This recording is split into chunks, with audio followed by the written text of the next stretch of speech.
بنگلہ دیش میں انقلاب آ گیا، شیخ حسینہ کو حکومت چھوڑ کر بھاگنا پڑ گیا۔ فوج نے بنگلہ دیش پر مارشل لا لگا دیا، اسٹوڈنٹس نے اپنے تمام مطالبات منظور کرا لیے۔ پچھلے ایک ہفتے میں آپ نے اس طرح کی بہت سی انفارمیشن کنزیوم کی ہوگی، جس میں بنگلہ دیش کے حالات و واقعات کے بارے میں مختلف سنسنی خیز خبریں آپ تک پہنچی ہوں گی۔ لیکن آج ہم ٹوٹلی ایکسپلین پر آپ کو بنگلہ دیش کے تمام واقعات مکمل تفصیلات کے ذریعے سمجھائیں گے۔ لیکن اس سے پہلے اگر آپ ٹوٹلی ایکسپلین کو سبسکرائب نہیں کیا تو چینل کو سبسکرائب کر دیں، ویڈیو کو لائک اور شیئر کر دیں تاکہ نئی آنے والی ویڈیوز آپ تک پہنچ سکیں۔ بنگلہ دیش کے موجودہ حالات کو سمجھنے کے لیے ایک بار ہم اسٹوڈنٹس کی طرف سے کیے گئے مظاہروں کے بارے میں جان لیتے ہیں۔ بنگلہ دیشی حکومت نے سپریم کورٹ کے ذریعے کوٹا اسکیم کو دوبارہ لاگو کیا تھا۔ یہ اسکیم لاگو تو بنگلہ دیش کی آزادی کے وقت سے ہی تھی، لیکن بعد میں اسے ختم کر دیا گیا تھا۔ لیکن حال ہی میں شیخ حسینہ واجد کی حکومت نے اسے دوبارہ نافذ کیا تھا، جس کے تحت تمام تر ملازمتوں میں 30% کوٹا ان خاندانوں کے لیے مخصوص کیا گیا جنہوں نے 1971 میں بنگلہ دیش کی آزادی کے لیے کوشش کی تھی۔ اس کوٹے کے لاگو ہونے سے بنگلہ دیش میں کوٹے کی کل تعداد 44% تک بڑھ گئی۔ اس کا مطلب یہ تھا کہ عام عوام صرف 56% تک اوپن میرٹ پر کسی بھی ملازمت کے لیے اپلائی کر سکتے ہیں۔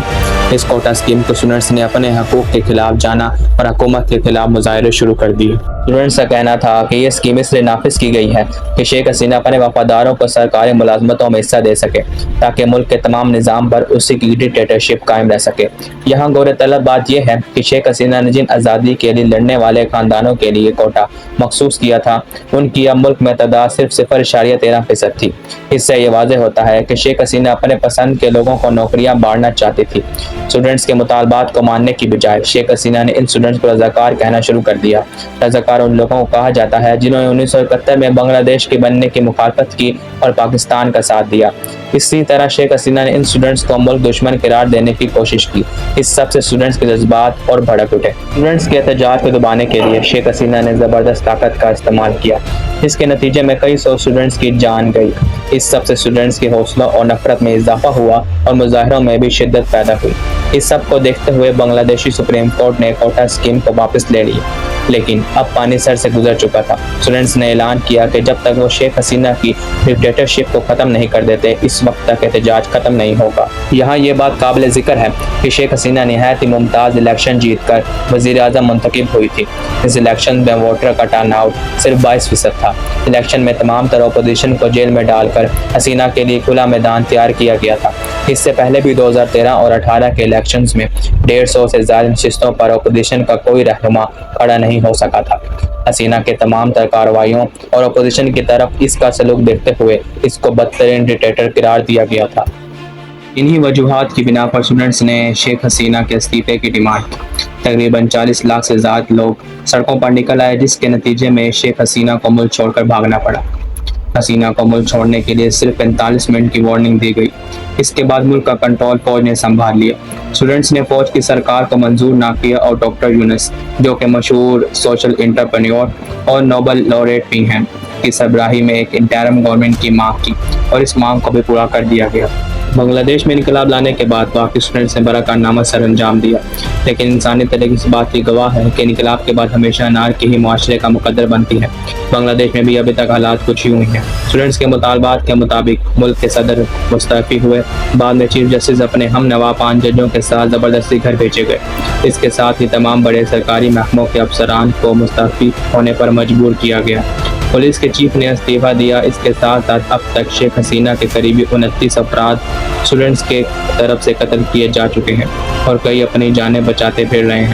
بنگلہ دیش میں پولیس کے تمام تر ذمہ داریاں ترک کر دی گئی ہیں، کیونکہ اسٹوڈنٹس مظاہرین پولیس والوں کو بھی پکڑ کے قتل اور تشدد کا نشانہ بنا رہے ہیں۔ اس کے ساتھ ہی بنگلہ دیش میں بڑا مسئلہ ہندو انتہا پسندی کا بھی ہے۔ اس کا سب سے بڑا نشانہ بنگلہ دیش کی ہندو آبادی بنی۔ اب تک 100 کے قریب ہندوؤں کے گھروں اور دکانوں اور 10 مندروں پر حملے ہوئے، جن میں سینکڑوں ہندوؤں کو زخمی کیا گیا اور کئی ہندوؤں پر جان سے ہاتھ دھونا پڑا۔ اس سب سے ہندو مسلم فساد پھیلانے والے لوگوں اور لوگوں کے درمیان نفرت بڑھانے اور پروپیگنڈا کرنے کا ایک نیا ٹاپک مل گیا۔ بنگلہ دیش کے اسٹوڈنٹ لیڈرز نے مظاہرین سے اپیل کی ہے کہ وہ اس قانون کو ہاتھ میں نہ لیں۔ اس کے ساتھ ہی انہوں نے ہندوؤں کی رہائش گاہوں، مندروں اور جان و مال کے تحفظ کو بھی یقینی بنانے کے لیے مظاہرین سے اپیل کی۔ اور قانون کو ہاتھ میں لینے والوں کے خلاف سخت کارروائی کا اعلان بھی کیا ہے، لیکن اب تک بنگلہ دیش کے ہندو تشدد جانی و مالی خطرے کا شکار رہے۔ بنگلہ دیش کی سابق وزیر اعظم حسینہ واجد جو کہ بھارت میں ہیں، انہوں نے کہا کہ جب بھی بنگلہ دیش میں الیکشن کا اعلان کیا جائے گا تو وہ ضرور حصہ لیں گی۔ اس کے ساتھ ہی انہوں نے اپنی حکومت گرائے جانے کی تمام تر ذمہ داری امریکہ پر ڈال دی۔ ان کے بقول انہوں نے سینٹ مارشنز آئس لینڈ پر امریکہ کو ایئر بیس دینے سے انکار کیا، جس کے نتیجے میں ان کی حکومت کا تختہ پلٹ دیا گیا۔ بنگلہ دیش میں ابھی تک نئے الیکشنز کا اعلان نہیں ہوا، لیکن امید ہے کہ الیکشن جلد ہوں گے۔ شیخ حسینہ واجد کے حریف خالدہ ضیاء کو بھی رہا کر دیا گیا ہے، جو کہ ممکنہ طور پر اگلے الیکشنز میں حصہ لیں گی، جس کے بعد ہو سکتا ہے کہ وہ بنگلہ دیش کی وزیر اعظم بن سکے۔